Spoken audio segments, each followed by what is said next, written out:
Okay, so this is the advisory team meeting for October. No, it's not. This is the October meeting for November 10th, 2021. And we are going to go around and do our quick welcome. We're going to say our names. And one thing that you do to stave off sort of the darkness, depression that maybe not all of you get, but I tend to get. So what do you do at daylight savings and in November when it starts getting dark at 4:30? Thomas, you always say there, so you get to go first. Yeah. Top of you during the time change, I seem to throws me off big time. I'm catching up on my sleep. Let's see. Alexis DeVries, and I don't know, take vitamin D. The good way, because that's what my nurse told me to do today, and so I'm gonna do it. I just lost it. Huh? I just lost it. Oh, did you? Yeah, see, exactly. They said everybody in Minnesota should have, take vitamin D every time. So, vitamin D3. Just eat 3 oranges. Well, there you go, I guess. Michael Holmes. What I do is I read. I kind of just go into my little world and just kind of try and engulf myself in the book, zone out everything around me. I'll go with Corinne as a guest. Corinne Stockwell from Regular HRA. In the wintertime, we typically do puzzles as a family, or that's when I catch up on TV time, because I don't get to see it most of the time. Sarah Kern, and the only thing that I can think of is go to bed early, because we went to bed really early last night. So catch up on sleep. And Mary, why don't you introduce yourself? I am Maddie Schwartz with Goodhue County Health and Human Services, here as a visitor as well. And I have also enjoyed reading a little more now that it's too dark to go outside sometimes in the evening. Good. So we're going to first, Maddie was here to introduce herself and just to spend like a couple minutes. The last time that we talked about housing, which was not in October, but September. We kind of took a break last month to look at the racial equity plan, which you guys did a fabulous job and gave lots of ideas. So it's been a couple months since we talked about housing, and at that time when I was just formally writing the notes today, and we kept saying, there's this new person who's going to be hired. There's a new person who's going to be hired by the county. And guess what?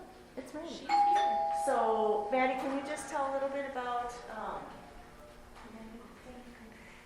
kind of what you're kind of doing and that kind of thing? Yeah, so this is a new position with the county that is funded through a state grant, and it is meant to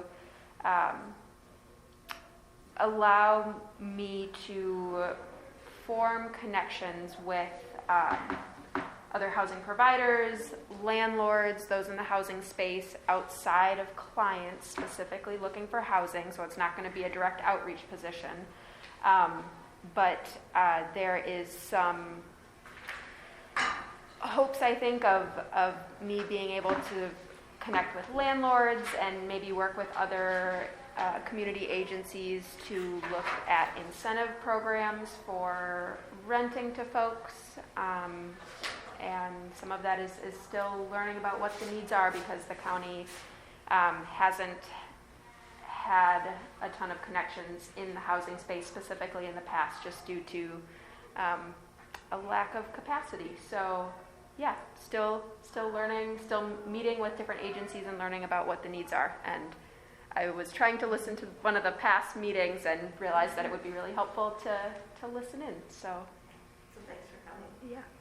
And Janet's here. Yay. Thank you for coming. We were just saying we have such a small little group, so I'm glad that you're here. Do you want to we were just doing our name and what we do to kind of not get depressed when it gets so dark out, like at 4:30. What do we do when it gets to be fall and dark? I want to sleep. Okay. My name is Tenant, yeah. Two other people said that. Yeah. When it's getting that, the whole is kind of, weird feeling with, we need to deal those many things after getting that. So, yeah, usually, I'm busy with my kids and my daughter, for some classes, so we're around town, so that's getting busy. Okay. Well, we, like I said, we're small, but we're mighty tonight, and I think Liz, I'm going to put this, because we have another meeting there. I think Liz will be joining us a little bit later. So what we're going to do, 2 months ago when we listened to the HRA give a great presentation, and we also heard from Allie Mimi give a wonderful presentation. And I went through and typed up all the formal notes today, all in my brain about how much information you were all just sort of like bloop, given that day.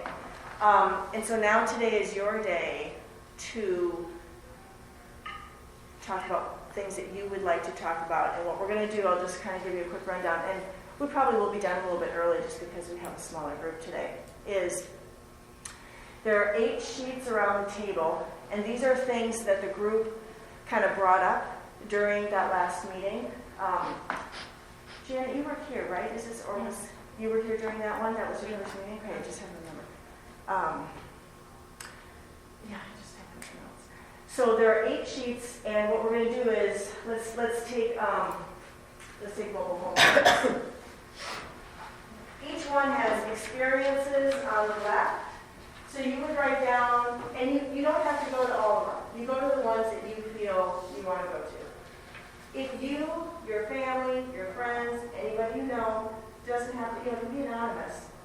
It doesn't have to be just your experiences. Anyone that you know has had experiences, good or bad, that goes here.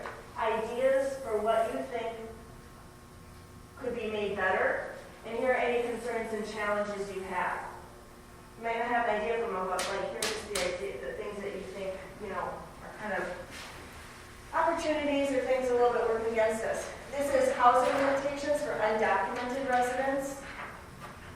This one is any type of landlord-tenant issues, whether that's, it's a lot. This is education. Anything that you think we could do better at educating people on. There's a lot of discussion about whether that was financial literacy. I'm not even going to go through them. There are a couple ideas, but the idea is to get all of the ideas from you guys. So anything on education, good things that you've seen, ideas you have, concerns and challenges. With any of this, especially with education, if you have ideas on how to get that out to people as well, that'll help.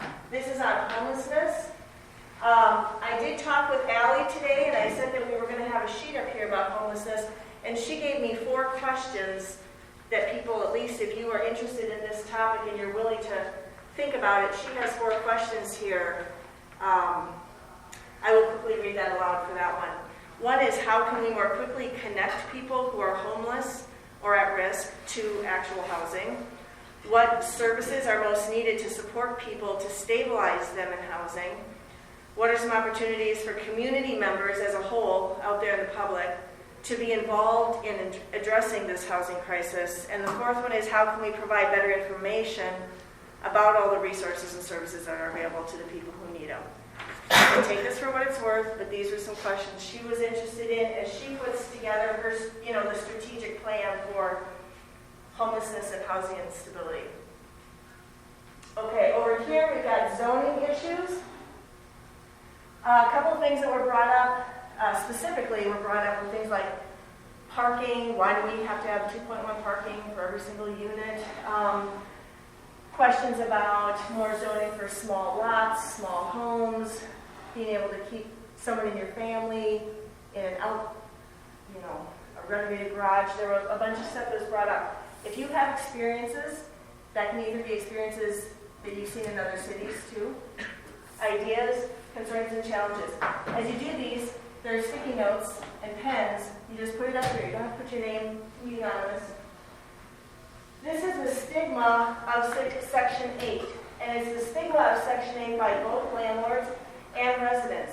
Two things that you guys talked about was, my landlords, some landlords do not want to take those vouchers. So what can we do to help change that stigma or incentivize, make it easier for landlords to take those vouchers? And the second is this, not in my backyard. NIMBY, not in my backyard. That's also a type of stigma that people have. We've seen it 2 or 3 times in Red Wing over the last year. Housing project comes up, people don't want something, and based on kind of the stigma of quote unquote affordable housing. So anything that you got there, this is discrimination. We talked specifically about racial discrimination.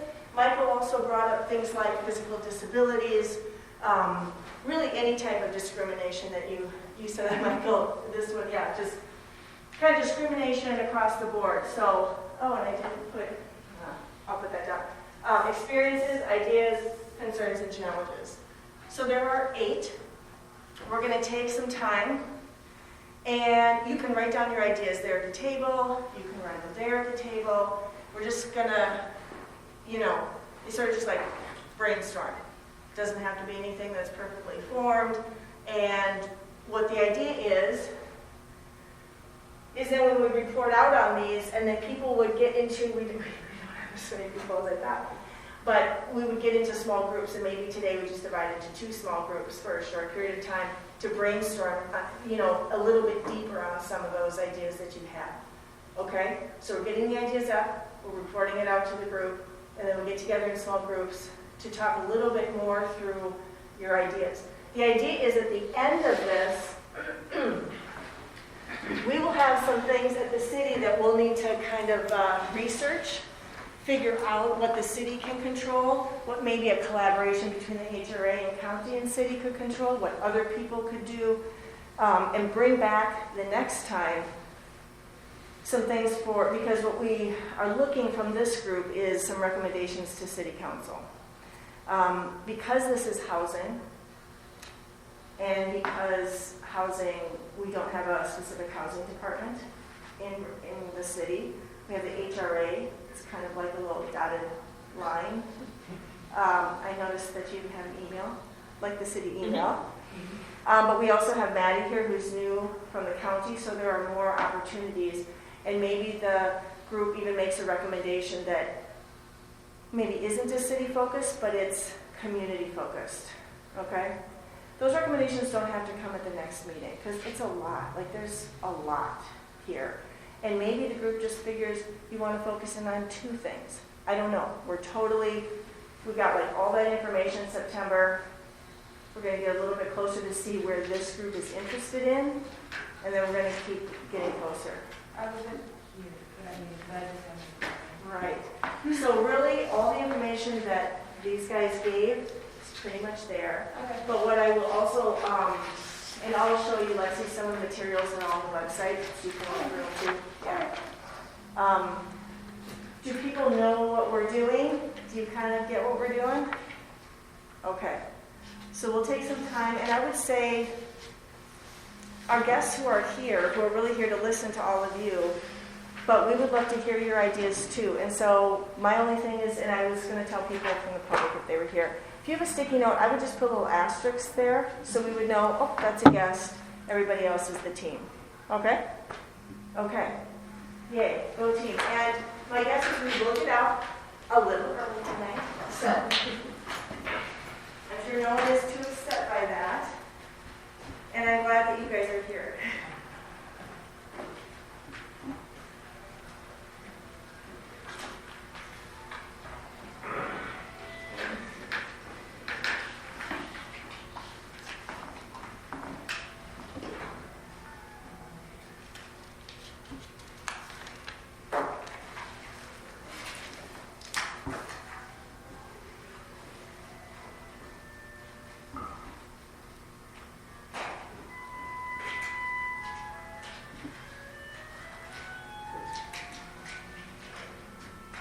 One more thing, you're not expected to fill out every box on the page. So if you just have some experiences that you want to share, just put down the experiences. If you just have a couple ideas, put those down. So it's sort of whatever box on whatever sheet fits you. This is your way to kind of share what's happening in Red Wing and what people's actual life experiences are in Red Wing, which might be different than what some other people think. So.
We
good?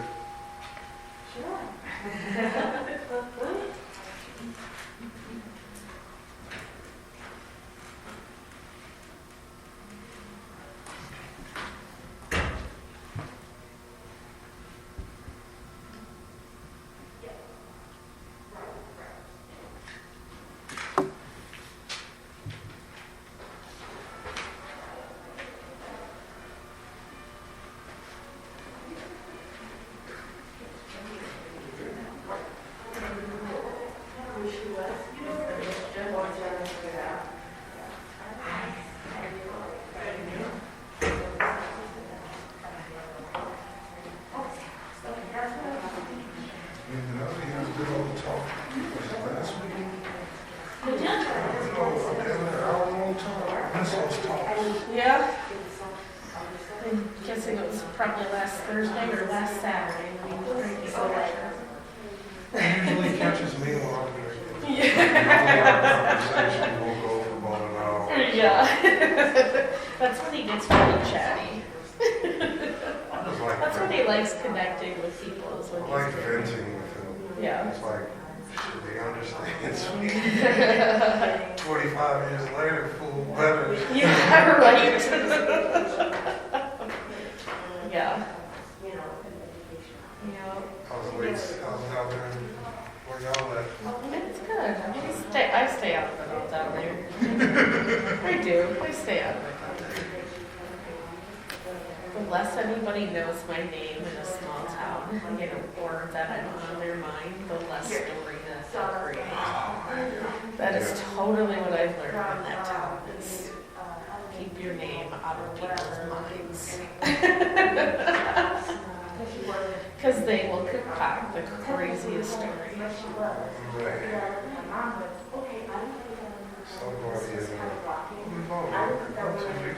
Somebody messaged me, it was a fake account. Message, not me, but my wife.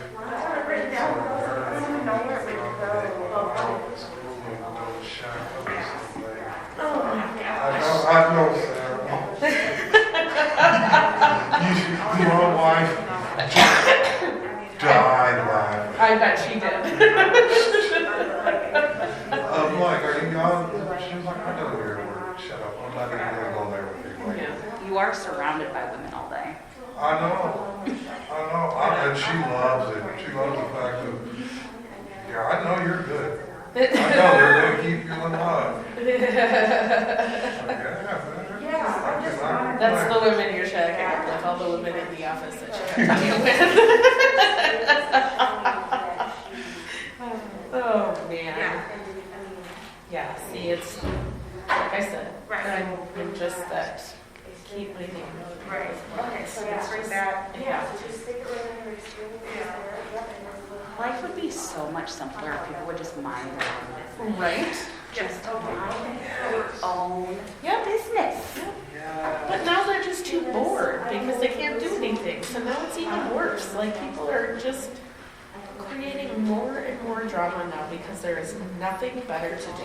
And it's paired with depression, like Yep. people are super depressed, so then they think everyone's out to get them. Yep. And so Yep. it's the gossip with the after me. Oh, you should see the stuff we have to deal with in the towers. It's like, oh. I can't wait to be old and live around a bunch of old people in an apartment and just cause trouble.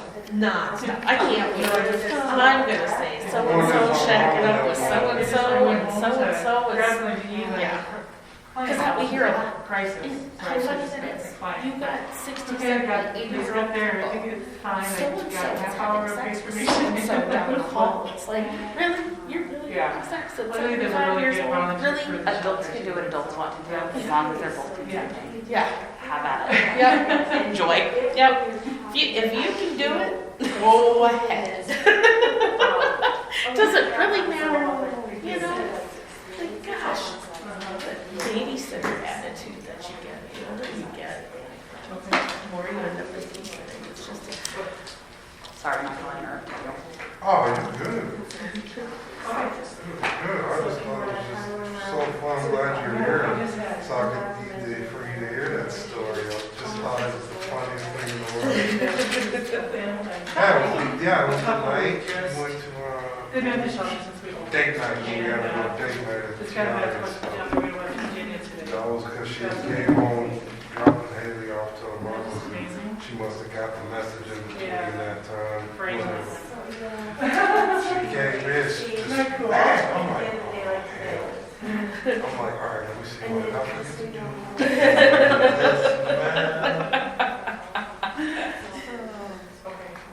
But she can't keep a straight face for too long. She's always like, she's trying to look all mad and angry. I'm like, shit, you don't ever look like that, even when you're mad. And then she just burst out laughing and showed me. I was like, unbelievable. It was like I was just, me and Lexi were kind of talking about that as well. Some people thrive off of drama. Mm-hmm. Like they go on stage for it. Yep. You know what I mean? Yeah. I'm just like, wow. Like, The older I get, the less I want to drama. yeah. Like, absolutely. Like, I don't even want to hear it. At least once a day, once or twice a day, I'll be like, did you see? I don't care. It doesn't matter. I don't care. Like, did you read? No. No, I'm busy doing more important things. Yesterday was the first time I checked out Facebook, and that's only because I heard that someone I know passed away. And it's the only time I've been on Facebook in months. Can't look at that anymore. I just can't. Just, oh, God. Can't even. I do it to spy on my kids. I won't lie. I snoop on my kids. Oh, you ain't gonna call your daddy? Fine. I want to see what you up to. I sent you the invitation to the meeting that has links. If you don't get it, let me know.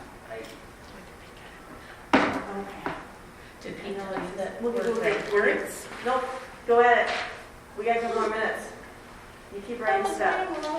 Oh, dear. Ah, okay. To twin boys. That's what I was looking at. I was like, Yes. as long as you're I not will taking it show you a out and picture putting it here in in the just a garbage. I don't want second. that. They were just, I got it. These things do cross over. Like, So they'll all be punched together, you know. September 30th. So it's okay. You can put it They were born. Yeah, because I had it. Shoot, I was right around the time I see her that bad yesterday. I think she was like 20. Right, I'm gonna show you the first pictures. Show you that. No, that's good. Everybody's grandparents except me. I'm loving it. I'm a little older than you are. This is Oliver. He was born 3 pounds, 3 ounces.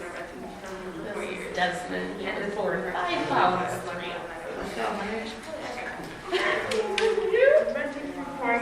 Dad, that's my son, Zach. Is that the one that was in the Yep, service? yep, Okay. yep. Look at them holding hands. That's awesome. I like those. That's the cutest. Yeah, she always knows. Oh, yeah. Yep. And they're holding hands again. Oh, And yeah. then, They're gonna be inside. and then, Wednesday, they know they want to park right away. That's all they could go for. here's them. On their way home. Oh, those hats. Yeah. Oh, Oh, the grandma. good. Okay, everybody, so we have, if you include me, include our guests, we do have 8 people for 8 sheets. So can all of us just go stand by a sheet and we're gonna report out what we see there. And if anyone wrote that little sticky note and you're like, that's not what I meant, you can just say, this is kind of what I was talking about. Okay? Does that sound good? So just pick you can pick what you want, you can pick what you don't want, it does not matter. What's my little buddy doing? They want He's good. He was asleep at some point. Hey, what's got shoes? All new. Hey, usually on boxing nights. Okay. She's on about like 8 o'clock. Okay, so we have these darn masks on, so we're gonna have to talk really loudly, okay? So, Liz, why don't you start over there and tell us what mobile home parks? Under experiences, rent increase every year. We don't see much improvement in roads and parking spaces. Ideas are blank. Concerns and challenges. Who regulates rent payments? Upkeep. Private ownership versus corporate. Yep. Okay. We've tried with the county just a little bit to figure out what are the rules of mobile homes, and it's a little stickier and more complicated than you would think, but my promise to you all is that we will have some answers on these things a week in advance of our next meeting, so that we all come back with more knowledge on all this. I think I might have promised that last time. I just want to mention, I wrote both, for two of those. Because, I used to live in the, Fireman Road and, Brooklyn. So they increased the rent, at the beginning was like I would say like a $10, but now it's like a 25, 30. And, one of my friends, they used to work there, so, when I moved to the cooking goods and, workers, the rent was, I think so, $250. But now they are paying, I think so, $550. So it's kind of, I use, yeah, okay, and the parking lot and the roads are the same. I don't know if they increase their payment because they supposed to fix something or, keep it in a good shape, but it's not, so. Okay, no, that's good to know. And, the other thing that I learned, I didn't know, is that a lot of mobile homes you own. I didn't know that, but, you rent the land. So like the rental license program we can't go in and inspect those mobile homes because it's not a rental property, it's something that you own. So is that something, that was just something I didn't realize either. That would be something interesting if the whole rental license program was able to go up in there and do inspections. I think it would help, like, it get whoever the ownership was. Like, I was the one who did the corporate versus private ownership, and I'll get to that, but think if that rental license program was involved with like these mobile parks, you'll see a lot better upkeep. You know what I mean? You'll see a lot better, you know, maybe the renters will be getting, trying to figure out the right words, getting what they paid for. I don't know if that's the most politically correct way to say it, but Also, because, you know, I think so, I mean, the rent must be increased, but, you know, it's different the rent that you pay in the Pepping Booth that the other, you know, Oh, Grandview, out, yeah, out of the, yeah, the western side of town? yeah, and the other, you know, parking lot riders, yeah. It's different the rent. I don't know what is, you know. Okay, okay, we can check that out. Liz? Michelle, in the rental, the licensing rental program, if, let's say I'm a landlord and the inspector comes onto my property and they see like a large, something dangerous in my yard, can they make me fix that? If you are a landlord, you mean it's not a privately owned place, right? So if I own a home and someone's renting it out, Mhm. so the rental inspector comes to check out my house, Yeah, but he sees the safety issue in my lot, can they make me fix that? yes. Then couldn't they do the same with the land on the rental? Potentially, they could do it if something's in the yard, but they wouldn't be able to go in and check for things like lead or electrical issues, mold. Would that apply then to the roads? We'll check that out. Because The roads would be private. The roads are private, Yeah, owned the by roads the would be landlord. private, that's what's not rented, it would actually, what's rented is actually the property that the mobile home sits on. Right, Correct. so what we learned, and I don't know about Grandview, but with Heaven Woods, there's the main road called Aspen, and that goes Yeah. through it, and found out a couple of years ago, the city owns that. So they're responsible for fixing Aspen, and they did go in there a little while ago, but then all the offshoots, those little roads, are owned by the person who manages the place. So it's a little confusing. Yeah. So I think, so we'll get into mobile homes, but it seems like that is something that this group thinks we should dig into a little bit more. Yeah?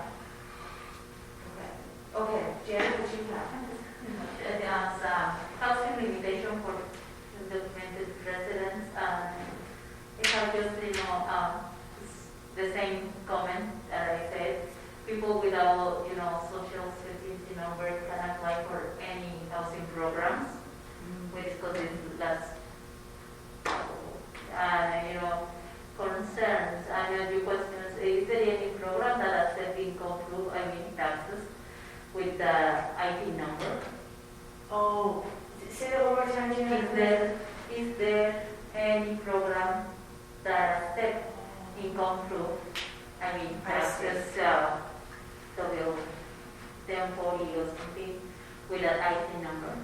Right, so if you don't have a social security number, are there any programs here locally where you would be able to accept some kind of other identification or was it Yeah. Yeah, the tax identification number, you know, something like that. So, So that's what I was talking to you about, that I was wishing Jennifer was here, because there is that SAFE system that we have actually housed people that do not have I don't remember if it was not have a social or just had an ITIN, that it can be done, but we have to go through another process to do so.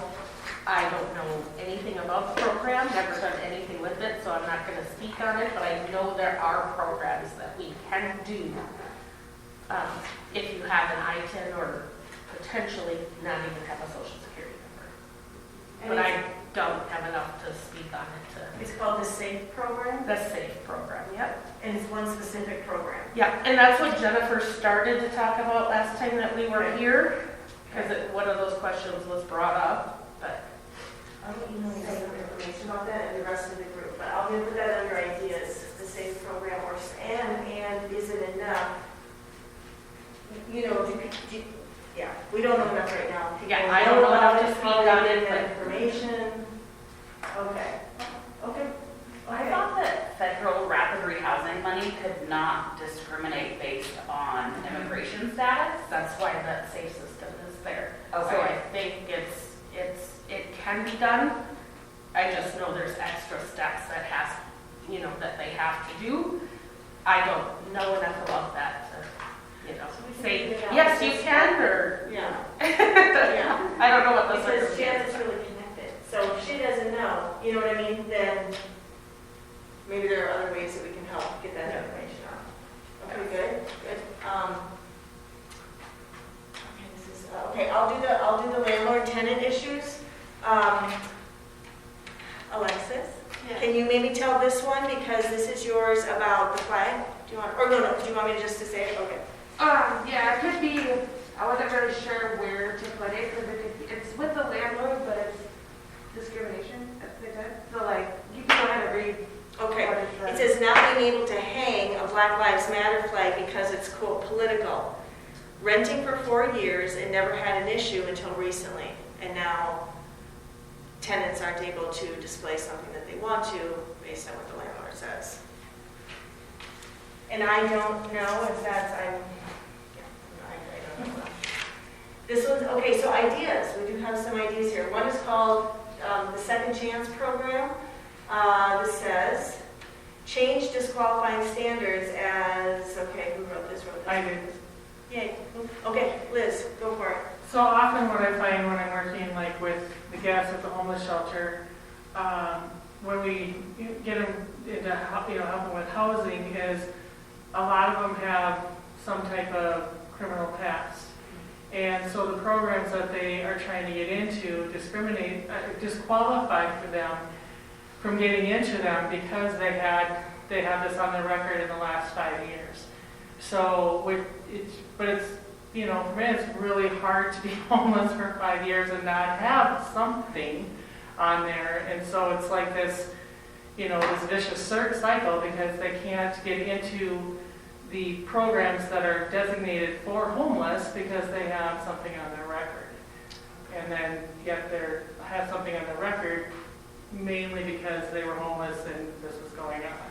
So is this Second Chance Program an actual program that No, assists develop a with that? second chance program where it's more, more of a, they could go in and not have, because then what happens a lot of times is they get denied and they don't do the appeal or have the ability to do the appeal or feel it's worth it, that they're gonna just get disqualified anyway. So instead of denying them that when they first apply, it's kind of like, okay, so this is out there. Can we just simply talk about it and instead of going through the appeal process? Can we just have a second chance in the beginning instead of being denied and then having to go through the appeal process? So this is really talking about developing one, correct? Yes. Okay, great.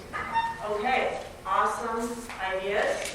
Another idea is some type of landlord-tenant advocate. So an advocate for, it could be for both, or two advocates. I wrote that one. Awesome, yeah. That's basically, I think somebody else had wrote something in reference to that. And sometimes the landlords and tenants, always butt heads. They can't seem to communicate in the appropriate manner. So, that'd be a good situation where somebody could come in and be like, hey, play like the middleman, trying to find some type of common ground. Is there an ombudsman for that? Not right now, but this kind of mediation type of whatever, yes, would be advocate. There isn't right now, but it would be nice if there was one. This one says making some basic rules for both sides. What are the rules and regulations? Maybe there are rules, but the groups don't know them. Does someone have any more to say? Okay. What I mean is, some basic rules that, the people know, the landlord know, the tenants know. So, Okay. And so maybe some more education too to get that out to them. So at the HRA, we have in our lobby tenant and landlord rights and responsibilities books. And we also have senior rights and responsibilities as tenants. We have both of them in English and in our lobby, so. Come on down, come see us. We have them in City Hall too. Yep. In the HRA office, right up on Fifth Street here on the other side, or, at the base of Jordan Tower 2. Okay. They are also on the city's website, and we will, There's we'll a go visit HRA. link to directly to it, I mean, if you want to see it all online, there's a link from the state of Minnesota. Awesome. But we do need to get that out Yeah. more, obviously. And anyway, I should have brought that. We just made a trifold brochure that goes through all these resources, so I will send that to you as well. But literally, we just finished it yesterday. So. I just make another comment in the education thing. There is a, I don't know what is the program, something that, you can ask in Facebook, the police questions and they answer. So I said that it would be nice if, if some people have some question about housing, it would be the same, just ask and the city answer, or I don't know what is the thing. And that's over there? Yeah, I know. Okay, good. Excellent. Almost done here. This one says need mitigation services. Yeah, mitigation services to ease the tensions between tenant and landlord. Mitigation, or do you mean, or mediation? Mitigation. Is that me? Yep. Can you, Yeah, just like Michael said, need that common ground to. Yep. Great, okay. This one says just, know your rights. Knowing your rights as a tenant is important. Things like lease, security deposits, landlord responsibilities, all of it. So, yep, we really got to get that information out. Concerns and challenges, slumlords. That's self-explanatory, I don't know what that means. Yep. Agreed. Okay.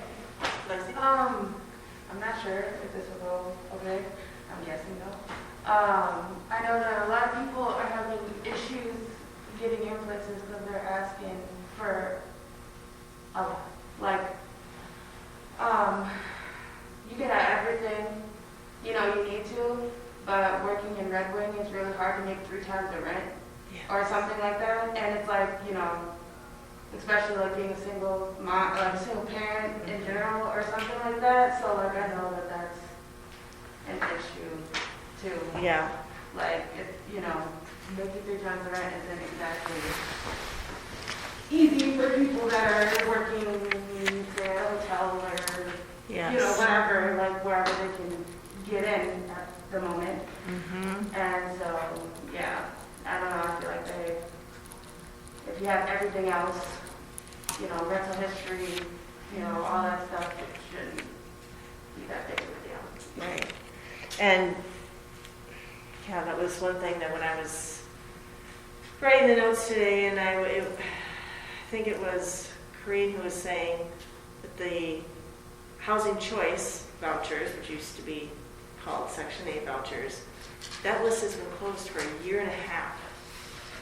So, those vouchers that you used to get, right? Is that still true, Corinne? We close it in April. Right. Anytime our waiting list goes longer than 2 years, we need to close it, just because we don't have lists for so long. Right now, it's roughly about a year and a half. We still haven't opened it up yet because we still have so many people on our waiting list. So to your point, that's, And if you had vouchers, that would help at this. Right. we have so many people searching because there's such a low stock, and finding a place to get in, so. I'm sorry, can I ask one quick question? Yeah. With that being said, but also knowing the fact that all these places that are going up, being built, and there's like no, what you call it now, it's not Section 8? Housing choice. Housing choice. There's like no housing choice option with any of these new complexes being built? With the Keller Barton you're talking about? Oh, there's a few of them. I've seen some up behind Merchants Bank being built. Yep, that's all the Keller Barton. Oh, okay. That's the TIF. Okay. And those are workforce housing. But that rent is still higher than the payment standard, you know, that is set for vouchers, which is set by HUD. Gotcha. So, So Corinne, here's maybe a dumb question. no, And such I'm not an advisory team member, but I just kind of ask. So what is the solution? Is it strictly more housing? I mean, what would open up?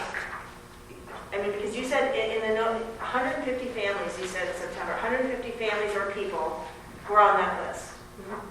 How do we? Is it all right? Yeah, there's a lot of it here. And Okay, it's, okay. it's, rents are high, you know, and they're private landlords. I mean, sadly, they get to say whatever they want to charge. That's sad, but it's the cold hard truth. They have their rents higher than what we can issue our vouchers for. The max that we can do for our vouchers is 40%, and that's if your rent includes utilities, you know, along with the rent. That's the max that we can allow our vouchers to go. The whole point of the program is to make it affordable. Landlords are charging more. They're charging more because the vacancy rate is so low. They know they can charge, you know, X amount for a 2-bedroom unit because they know they're going to get it filled no matter what. So them having a lower rent, you know, it's only taking money out of their pocket. Sadly, you know, that's the big thing. Yes, we need more affordable housing in Redwood. The sad thing is to get the low income, kind of like our public housing, our fair cloth is full. We cannot get any more low income, straight up low income units in town. We have the max that we can have. So we'd have to find something that is affordable, but it's not low income affordable. It would be more than that 30% of income. Who sets how many low-income housing units there can be? It's done by state, and then the federal says what states can have. There are a few cities in town, or in Minnesota, that do not have all of their units. Very few. We can't increase over our 119 units that we have. We would love to, but we can't. So who needs to fight? Like, do you call your congressperson? Like, what do you need to do? I don't know. I don't have that answer. But that's a federal decision, you said, I Corinne? think so. Federal? Yeah. Okay. Oh. Wow. Okay, that's kind of depressing. Okay. Yeah, it is. I mean, it doesn't mean that, you know, you can't do project-based vouchers, you know, so you have, like our Jordan Towers, you know, it's essentially a voucher program, or Jordan Towers 2 is. It's essentially a voucher program. It runs the same as kind of public housing. It's funded differently. But it's a voucher in the unit. It doesn't travel with you, but it's the same type of thing. So you can have, you know, like in Maple Hills where they, you know, their units are project-based. We need more of those. But it's getting the funding for that. Sorry, this is, No, I was just thinking about it. Just another thing, landlord-tenant issues. A lot of places don't accept pets, and a lot of people have pets. Just Oh, right. put that out there. That's right. That's a really big issue.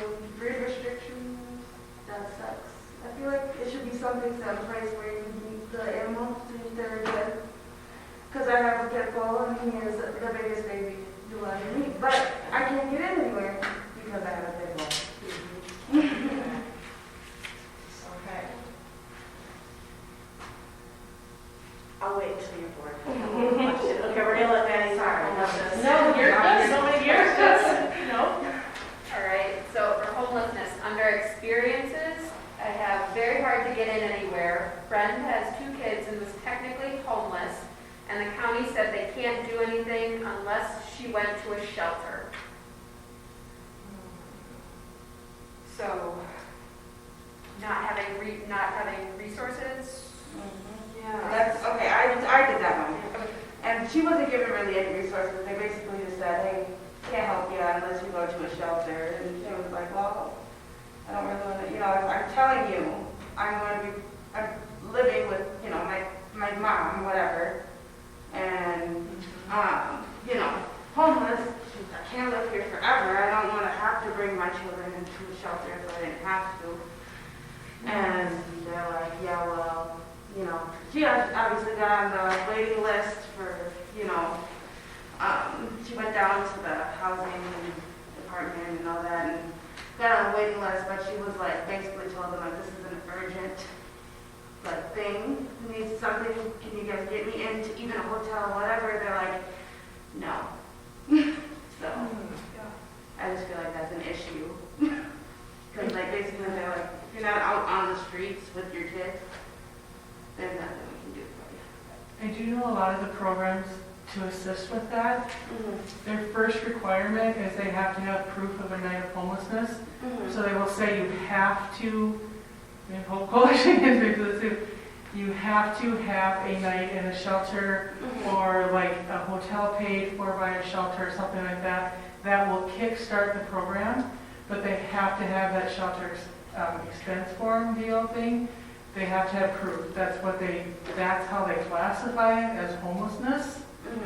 And not that because if you're with somebody else, even though you're not, it's not classified as it. And so we have told many people that too. Like, you have to spend one night, and then these other programs can kick in. Okay. But does it take a long time, Liz, to kick in, so that now they're actually in a Well, I don't shelter for do like that 2 weeks? portion of it, but then it opens them up and I refer them on to other places. Okay. But they have to spend the one night. Okay. And sit down, people, if you want to. Yeah, sit down. Okay. Huh.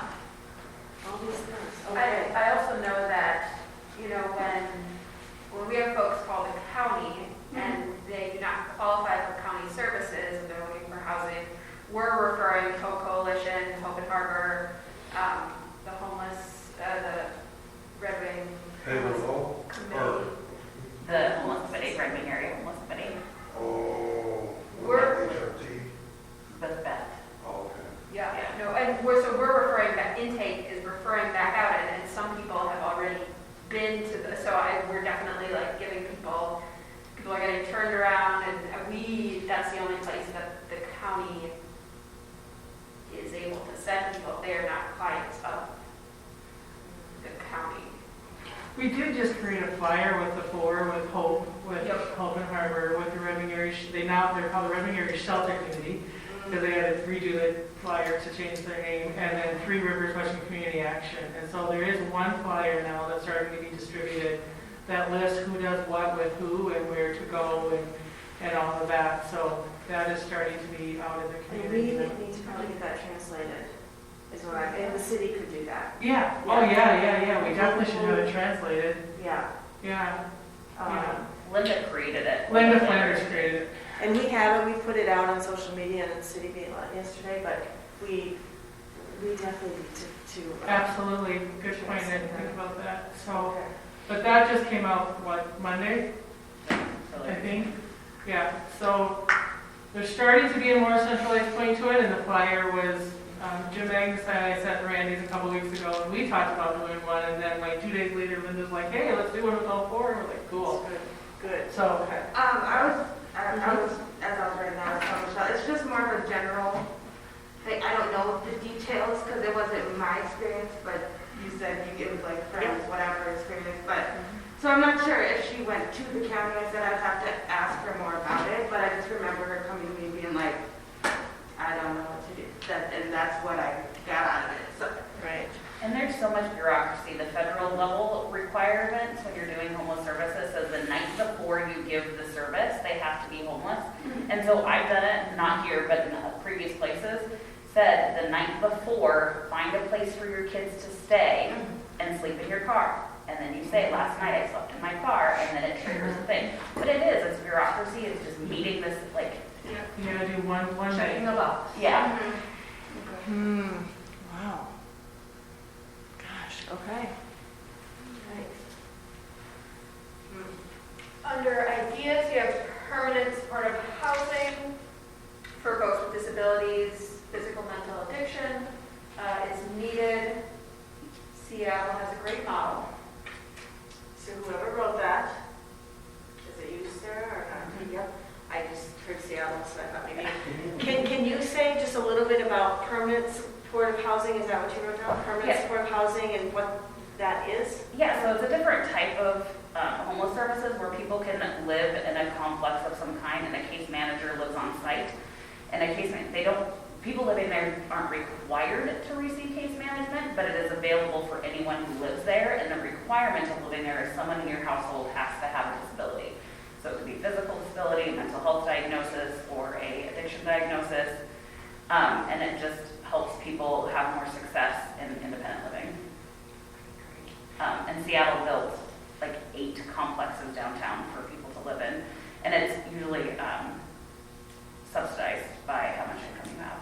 That's why I wondered with the supportive if that's what that meant. And The supportive part is having the case manager on site, so they're supporting that capacity. But the Seattle model is 30% of income. okay. The other thing too, I just remember because Rachel Savage, who couldn't come, she works with those with disabilities in housing, and she wrote that she wanted it. I asked her, was there anything she wanted to share? And she said Redmond really needs to start looking at housing for people with disabilities. And she just named all the different things, even the fire extinguisher, needs to be in a different place if you're in a wheelchair and all of that. So I'll include her notes with these. But Can I add one thing, and that supportive housing is a very strong idea floating in Red Wing with an agency. What happens that there's a lack of the professionals that would be able to staff that, and that issue is being addressed. And then hopefully that idea of supportive housing can go forward. But the agency wants to do it right and have, there's such a shortage of therapists, and that it's not fair to open up some of those things without the correct people to support the people that are there. And so that staffing issue is trying to be addressed. And so also, someone is thinking about it, you're saying. we've had some very good conversations with some people, but it's getting that, and we're going through a big change in our agency. So hopefully, it's on the idea block. It's definitely needed and been talked about, and I mean it's being done in Winona very successfully, and so yeah. Okay, good. But want to do it correctly and need the staff.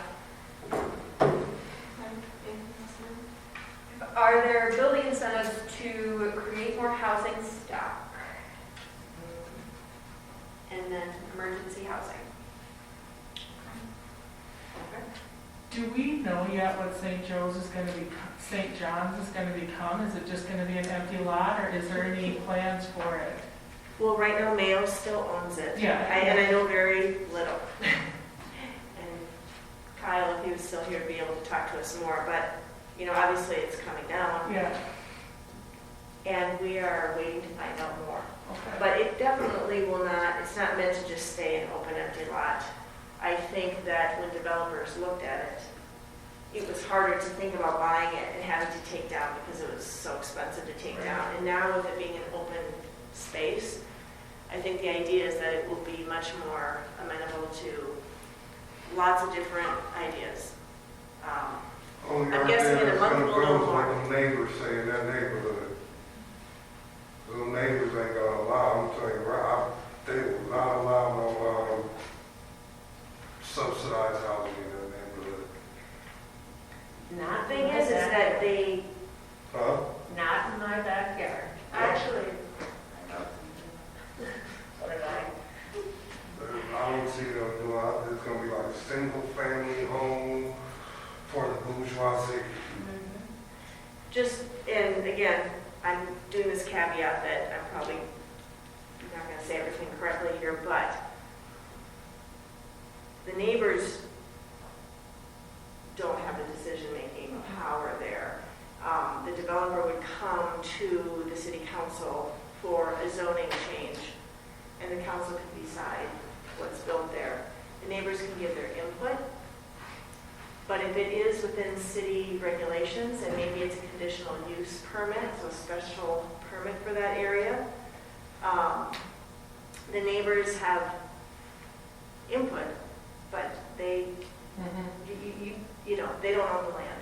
That's exactly what they told me for the shelter last year. They said you have to hold a meeting, they can give all their input, but we, the county and the city, we're the decision makers, and so we held the meeting and they made the decision. Sometimes a developer will hear all that negativity, and a developer will decide to pull away. But that's the developer's choice, not the neighbor's choice. You know what I mean? Well, sometimes negative feedback can affect a city, whether or not a city will grant the permit, right? Right, because either the developer can pull out, which is something that just happened, or a city council can decide, you know, not to do something, or they'll come back to the developer, which happened before, and said, we don't think this amount of units, but if you did this amount of units, and then the developer has to say, okay, I'm willing to do 60 instead of 100. But the developer might think, well, I'm not going to make as much money that way, you know? So it does, there are a lot of repercussions from not having neighbors happy with an idea. But I just wanted to clear that piece up, that they can't actually, but they can influence, for sure. And maybe this is a question for you, do you think that if, like, specifically if there were other folks showing up to public hearings that were advocating in support of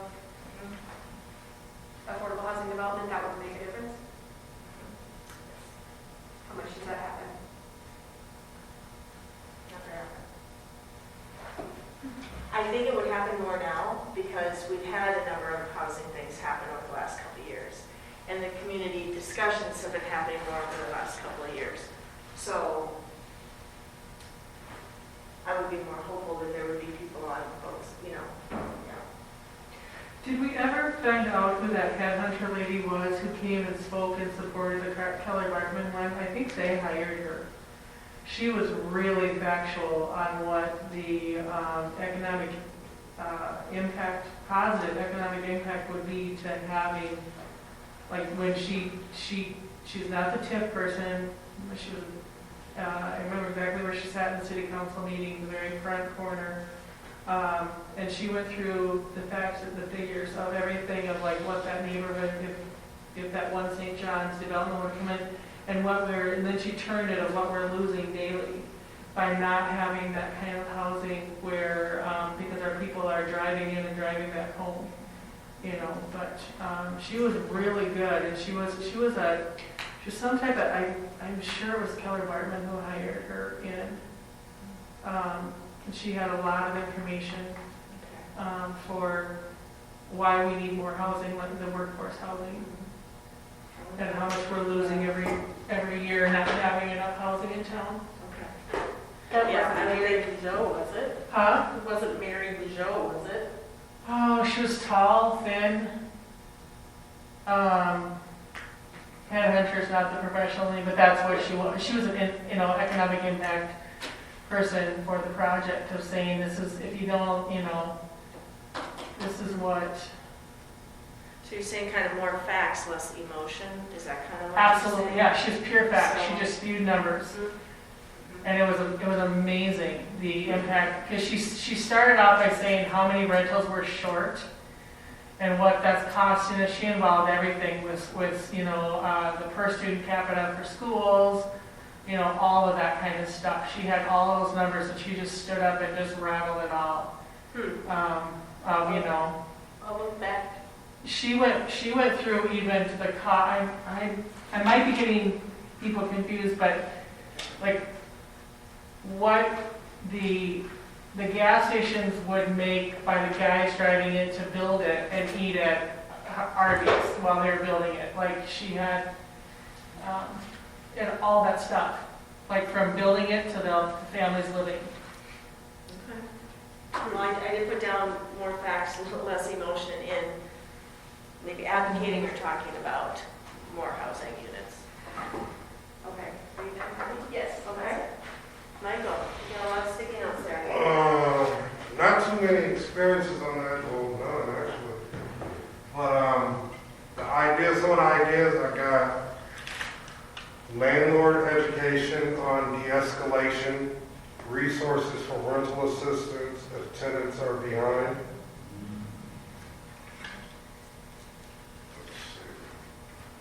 Educate those who haven't experienced these issues as to why those have, did, and do experience them.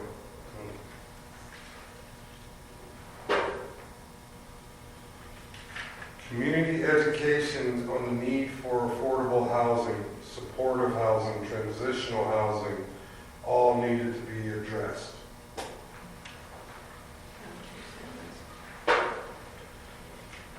Need financial literacy programs to assist low to moderate incomes to help them become more self-sufficient. Yeah. More financial literacy, how to teach them how to create generational wealth. More education on home ownership, especially with the younger adults. What I meant with that is like, you mind if I use you as an example? A young single mother, 22 years old. Wouldn't you like to learn more about how can I own my own house by the time I'm like 25 or something? You know what I mean? Like, I don't see a lot of that around. I don't know if anybody else does, but that's what I meant by that. And then, this is what you had said earlier about the UAG city answer. Oh, That's what she was talking about earlier. just doing more of the. No, just, in the housing. Yeah. More based towards the housing issues. Okay. And Gina, were you meaning, like where you could type in something and get an immediate I just answer? see some, feedback from the police department to the residents of Red Wing. Yes. They have some, questions that maybe we should know, but we didn't, so. Oh, I see what you're When saying. we do that, ask the chief on Facebook Yes. or whatever. Yes, Yeah, and if you do, could we ask do the that in city housing? council Great. or- Yes, okay. Thank you. Okay, got it. And I'm gonna type up all these too, but, okay. And then concern or challenge I had over here was, I have heard so many times to educate people to end homelessness, but what we need is more housing and higher incomes.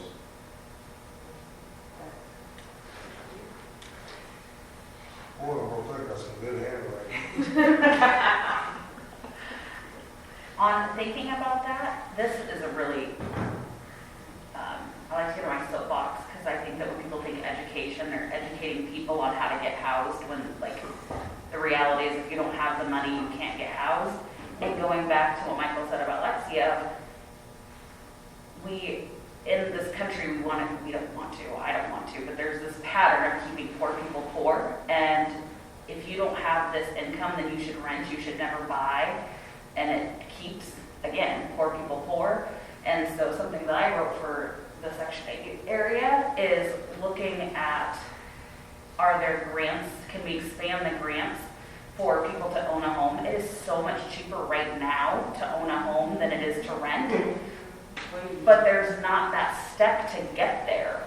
And so could we expand that grant program that the HRA has to be able to, 12 people a year, once a month, we'll give a grant to someone to get a down payment to get to a home.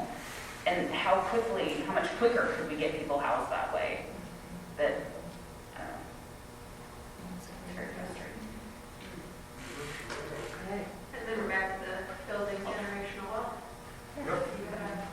So, or almost could you create a contract for deed with the government? Contract for deed, where you're making payments and it's to some type of governmental program versus just paying rent. So there's several things on that, like, if there's like a bunch of things sparking in my head right now. Yes, we have our down payment assistance. Rural development has down payment assistance. Rural development has step-up programs for first-time home buyers.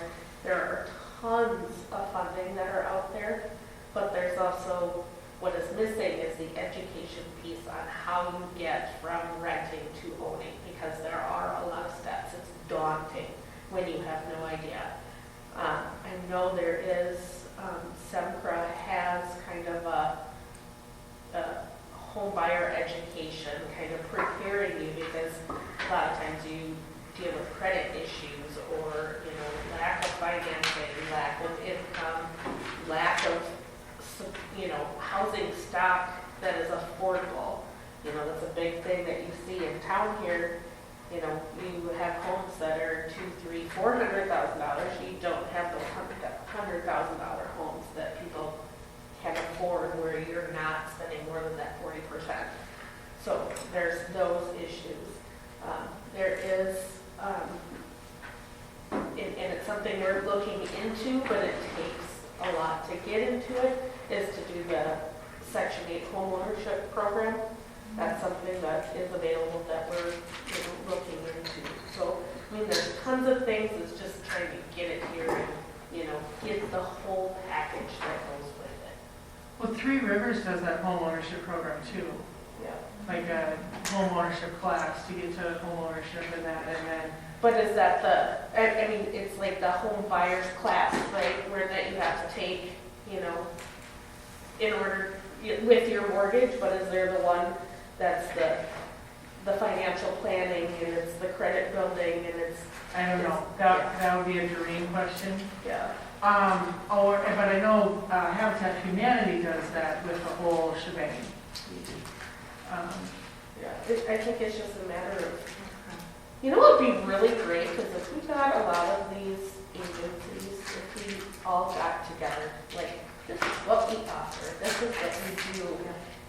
We got the Hope and Three Rivers and the HRA, Wasn't that kind of the Goodhue County Homeless Response Team? Isn't that kind of what they do? Yeah, but if we did it where we, like with the instance of there's a single mother, two that they're homeless, and they go to the county, and the county shoos them away, and they gotta, The thing Well, we that, have this cycle, see if we can get our cycles to match, and I think- if we get a decent flow, but if we got just one person from every group, like, what is it you hand out? What do you give to people? Maybe we could have a combined,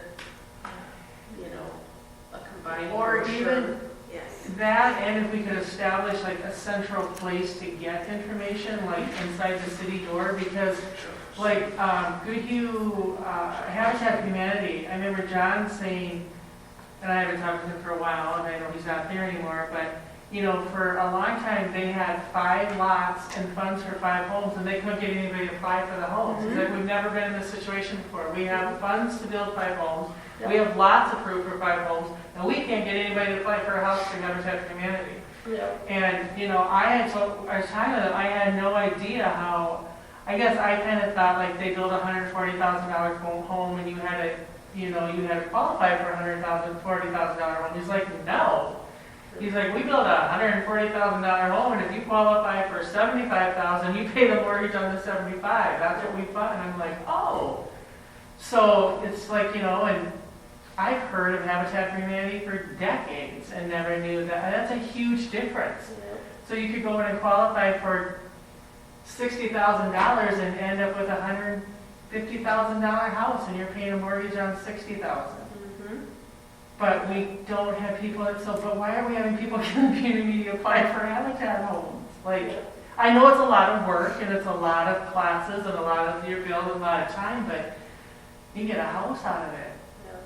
That's why I think if we had just something, all of us together, then, Yeah. This is my everything that you do, everything that we do, everything that Habitat does, everything that Three Rivers does, And then we need a central place that people can spread the word to go pick up the information. Yep. Here's a flyer on Habitat. This is all you have to do. You have to have a job, And single people can do it. Single people can have a homeless habitat. Michael, what were you gonna say? This is, yeah, that's great, fine and dandy, but the thing is, are these people being educated on how to take care of that home? Habitat has those classes, that's what they have to put in the time for. Yep.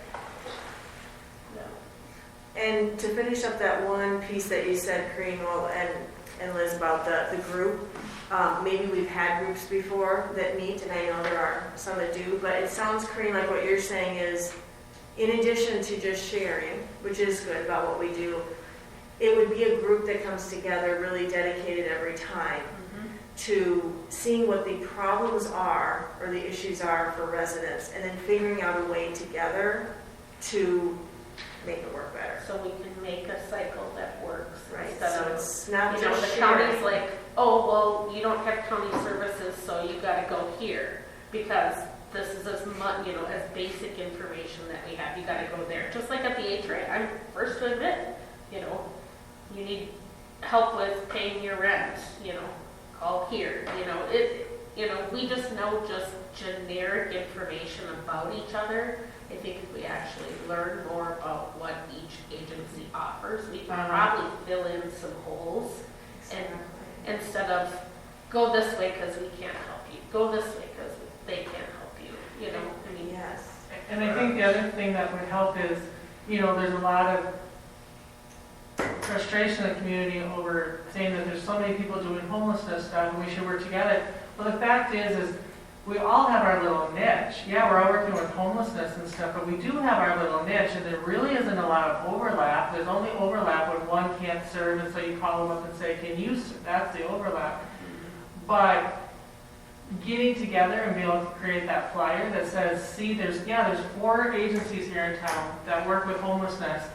We each have our special thing. Where do you fit in? Yep. Like, which door do you need to open up first? Yep. You know? And if they can't help, they're going to direct you to one of the other 3. You know, It's a daunting, I mean, it's absolutely daunting, especially for, you know, someone, if you have any type of, you know, any issues, I mean, it just gets so overwhelming, people just shut down. Like, I have no idea where to go, whatever, I'm just gonna live in my car. You know, just because they just really honestly have nowhere to go. You try one place, they send you off. You go to that place, nope, that's not us, go to this place. And they're like, forget it, I'm done. Yeah, we have a problem. You know, and we hear that, and you know. could we, So before I want to make sure we get through the other 2, and you guys thought you were leaving early. But, so mull on that for a minute, Liz, and Sarah, did we? No. Okay, so we've got 3 more, so I just think, if you've got thoughts, write them down. I think this is really, really good. Let's get through the last 3, and then we'll see where we are. So for zoning issues, there's no experiences. Under ideas, there's a question, can the city explore zoning for shelters and identify specified places for it? Another one is allow for multifamily buildings that can increase housing stock. Zoning that allows for higher density housing. Only accept not in my backyard if proof of a concern has or will happen. And parking, address the parking zoning rules. All right. Thank you. Yeah. Okay, great. Section 8 stigma. Here we go. If the city is committed to equitable work, they won't listen to the loudest voices, but recognize that underrepresented people are facing the hardships of not building apartments, shelters, etc. Do the right thing, not what naysayers want. Bottom line, ignore NIMBY. Ideas are, could the HRA be supported in expanding the home buying program? That's the one that I mentioned that Section 8 has a home buyer. Oh, I forgot an experience one. Sorry. Can you add that to that sticky note, Kareen, so I know which one they're talking about, so we can get more information on that? So we're taking pictures of all the, and then typing them up. you. Forgot another experience. My uncle's parents moved out of their home because they heard low-income housing was going to be at the old hospital. They thought it would bring bad people to the neighborhood. Exactly what I It was was just right saying. across from the old hospital. They lived right there. They said that's exactly the reason why they moved out of their house, because they just heard. Not in their backyard. Yep. And these were, my little asterisk here. So challenges that we see is that landlords base rents higher to avoid renting to housing choice voucher holders. Society thinks housing choice voucher holder or residents will destroy their property. And then society views housing choice voucher residents as unemployed. Not typically the case. Wages are just too low to afford the rents.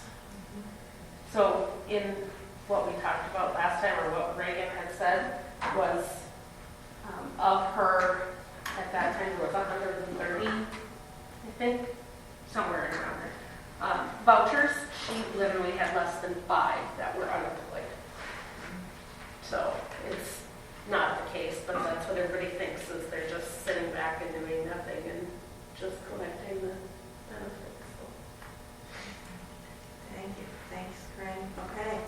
Alexis, bring us home. Okay. Under discrimination, I'm guessing, okay, this is Experience, not ideas, right? Okay. Experiences, neighbors not accepting of a different race other than theirs. I think this one goes together, so do I just? It does go. Yeah, okay. And the idea is getting to know your neighbors before assuming the worst. And then another one under experiences. Several Black residents have reported applying for rentals in Red Wing, and once they meet the landlord in person, the apartment is magically no longer available.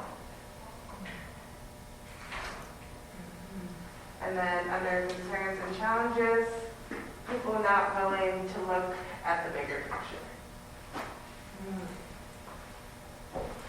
You want to have more to say about that? Anything there? Yeah, I wrote 3 of the 4. Reading my experiences, I mean, when I lived in Baldwin, my next door neighbor, we shared a driveway, was an easement or whatever they call it. And one day he comes and looks after we've been there over a year. He was like, "Who's your landlord?" "Hello, how are you? My name is Michael." He was like, "Where are you renting from?" I was like, "Oh, his name is Michael." "Well, I need to talk to him." "Okay, how are you?" "My name is Michael." He was like, "You know you don't belong here." All right. And then another incident, when I moved here to Red Wing, the house I'm in now, my daughter and another little girls out playing, we had just not even a year. And they're playing in the yard, and next thing you know, tell them to go in the backyard. Why? It's my yard. They can play wherever they want. They're being too loud. It's 6:30 in the summertime. My kid's gonna play wherever she wants. I don't care. And then, like the concerns and challenges was, I think what I meant by that is like people are afraid to take off their blinders, man. They're just so focused on one thing of keeping a certain group, person, or whoever away from them when that person could be, a good benefit, a good asset. You never know until, you get to know that person. So that's what I meant by those. What tools are there to fight landlord discrimination? I guess I'm not. I do. Fair housing. Literally, if there's any claim that you feel like you're being discriminated at, there's fair housing forms that you can fill against that landlord. Well, And- oh, sorry. Nope, go ahead. Would they be able to kick you out then? Because I feel like that's what a fear would be. Is, oh, then at the Okay, no, I'm just saying, because I didn't know, I didn't know. I mean, Nope, it would all go after the landlord. And then if they, if you feel that you got kicked out because you made this claim against them, then that just goes even further Right. against the landlord and, yeah, Okay. so. Is that a difficult process though? It's not. It's not. I don't know. It literally, you can make a phone call or do an application. Is that the Minnesota What your Department? claim is, yeah. Is that HUD or the Minnesota Department of Human Rights? It's HUD. HUD, okay. I know the Minnesota Department of Human Rights also does that. There was one case that was brought to the city's attention, and it was very clear, but it was 5 years old. And the Minnesota Department of Human Rights only takes things if it's 12 months, or at least at that time last year, it was, it had to be within a year. But you're saying, okay, this example that was given tonight about somehow magically, the apartment is lost. That's sort of, but that's a way to kind of get if that person is having bias against the person who's trying to rent, you can't really prove it, right? So that's probably a harder one to. Unless But you if document it. every document, that's just the best thing, is just document as much as you can, any conversations that you have. But if you can prove it, then absolutely. Even if it's something you can't prove, if there's enough claims made, there's a case. There's enough people that, several persons of color have applied with this landlord and magically the unit is gone, then if they've all done a claim, then there's such a proof. Because then the landlord is then going to have to prove that a lease was signed prior to you needing them. That's your proof, you have that lease signed. You're coming to check out the unit, they see you, if they don't have a lease signed when they're telling you that the place is already taken, there's proof. So I wrote that one, and maybe someone can help me think outside the box, but my, stopping point for that is, so we're providing a confidential service, and we can see the pattern happening because we're helping 20 people with the confidential service, but we can't tell person number 20 that 19 people before them were discriminated against by that landlord and not try it. And we can't go forward and say we saw this happen 20 times because we can't show any proof because of confidentiality. So I just feel like we're stuck between a rock and a hard place because we can see it happening, but then it's like, what can we do? I believe it's still fair housing. It's that Fair Housing Act. I think you could still technically make a claim, and I don't think you would be violating any of your confidentiality. If you're knowing that that landlord is, intentionally turning people away, you can make a claim. I'm not really sure where it would go, but I know that another issue with housing here in Maine too, and it's everywhere, but a lot of younger people are having a hard time getting in anywhere because they don't have any renters experience. And they're like, oh, you need 2 years of renters experience. And everybody's like, so how am I supposed to get that? Because nowhere's letting me, and that's been an ongoing issue. It was an issue for me until my grandma knew. She had her landlord, and her landlord trusted my grandma. That's the only reason I got into a place at 18. Otherwise, that's another really big issue that a lot of people are actually having. So is that something that they just decide? Go ahead, Mike. I wonder if, in that situation, dang it, I lost what I was going to say. If, these kids, the younger generation, the younger adults, are taking some type of course or whatever to help teach them, about how to take care of your home, how to create financial literacy, yada, yada, yada. Could that be a stipulation where it would help them when they put in their application? Right. You know what I mean? I don't know if I'm saying the exact words. So there's another community that has so much of this in an agency. They've created their own agency.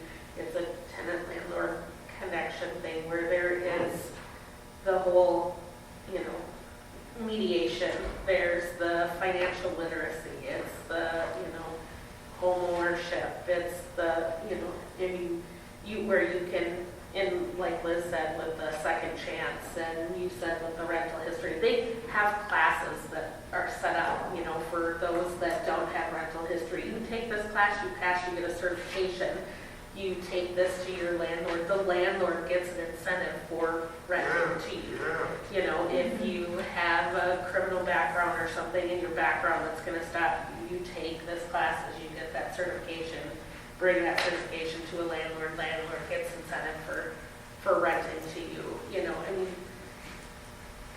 it's there, it's something that we're working on with several people, but it takes quite a bit to build something like that, but it's something that, I'd like to learn more about that, what you Yeah. were just speaking about. it's,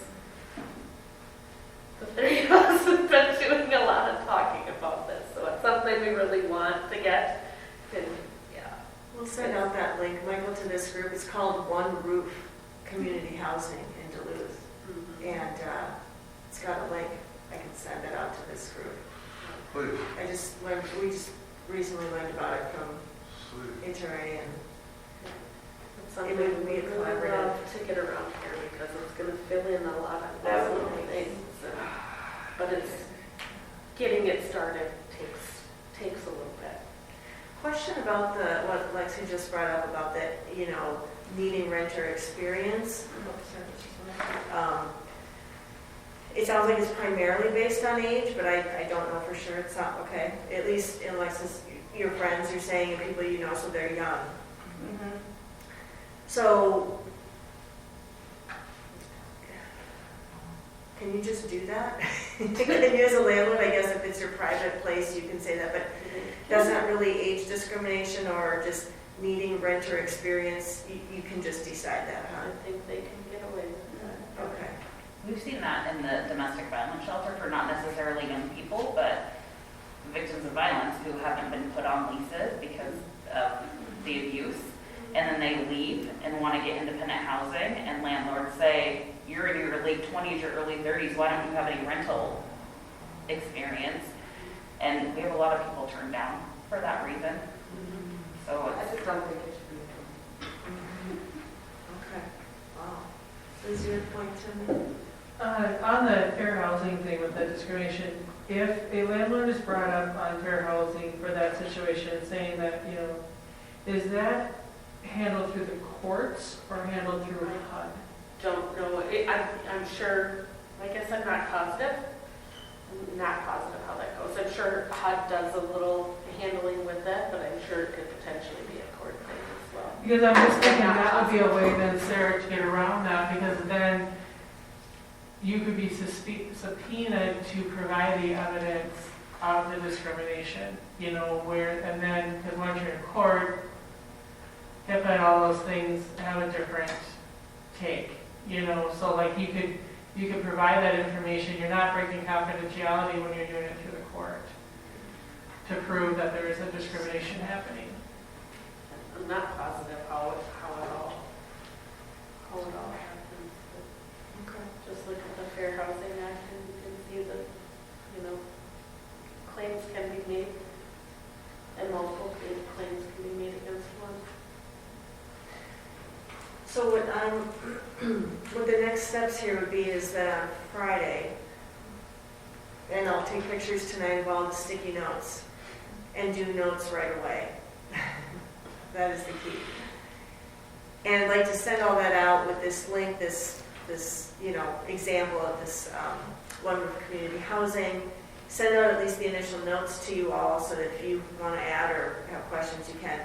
And I'm going to email those also to Allie Nemi, who's also doing research. And I think between some of the folks who have more knowledge, and I'll be reaching out to lots of people, because it won't be me who knows it, but to try to get some of these answers and try to start putting together some of these things, because we've got these community meetings that are happening with Allie, this group. So we don't want them to all be working separately. We're going to tie it together. But I think this group has some really good insights into experiences that people are having that maybe aren't always brought forward in the community meetings, so that's why I wanted to make sure we get all this done. Is there anything anybody wanted to say? So I wanted to let you know that. And I will also be emailing you some of the topics. I was going to say for 2022, some of the topics to be covered, and I want to get ideas from the whole group, so I'll email this to you and you can let me know. But right now, tentatively on the schedule is policing and fire department, hiring, so HR, and hiring and retention, so keeping people after they're hired. And then also community development, so that's all zoning, how we develop, and even a bit of economic development. What are we doing? We talked in the racial equity plan about businesses, BIPOC-owned businesses, or, so what are we doing in our Port Authority and for different economic development and incentives for business, as well as community development, and how are we building our city, zoning. I think there was a question there about, is there zoning for different,